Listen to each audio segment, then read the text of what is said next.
Going into 2026, I believe these are the 5 drivers under the most pressure to perform. For some, it might just be because they set expectations so high. For others, they may have had a down year. And others were just not quite sure about what their future holds. Without further ado though, let's get into it.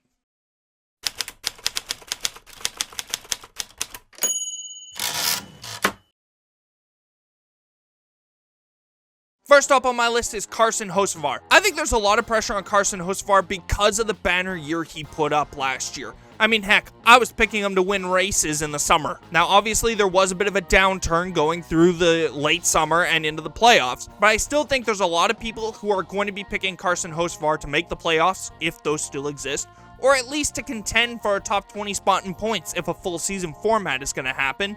And heck, most people are probably going to pick them to win a race next year. And I mean, Spire is also a team that is not patient on waiting for results. They want it now.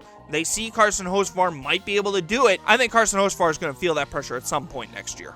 Next up, Alex Bowman. Alex Bowman went winless for the first time since 2018 since getting to Hendrick Motorsports. This has only begun to fuel the speculation that Alex Bowman is out at the end of next season, but I think there's still hope for the driver of the 48.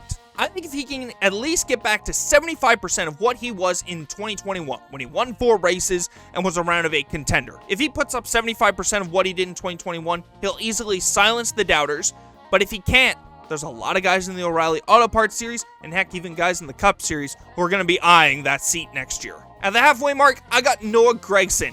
2025 wasn't the year he was hoping for, but really, was anyone a breakout star like we thought Front Row might be able to become? The problem is, though, that Front Row Motorsports has such a deep technical alliance with Ford now that they almost have to start putting up results. And I think if Noah Gragson continues to struggle, there's going to be questions had about him. Next up, Austin Cindric. At the start of the season, Austin Cindric looked like a new driver. I thought he might win the 500 and Atlanta to open up the season. Could you imagine the conversation we'd be having if he did that? But he did end up winning at Talladega, but then he started to fade as the summer became fall and the playoffs began, and he just wasn't a contender. Yeah, he made the round of 12, but barely.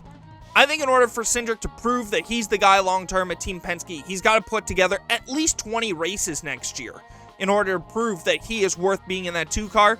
Otherwise, there's going to be a lot of people that Roger Penske's going to start looking at. Final guy on my list, Daniel Suarez. It's no secret, this 7 cars on his 3rd driver in 3 years. The pressure couldn't be higher in my opinion for Daniel Suarez going in this year. He's got to prove that last year was an anomaly in a lame duck year with Trackhouse, and I think Daniel Suarez can do that. I mean, Daniel Suarez has proven it on a road course and a super speedway, and there's still plenty of those left on the schedule, including San Diego. But those are my 5 drivers who I think are under the most pressure going into next year. Who do you have pegged as the driver under the most pressure? Let me know down in the comment section below. While you're at it, make sure you like this video and subscribe for more NASCAR content. Until next time, have a good one.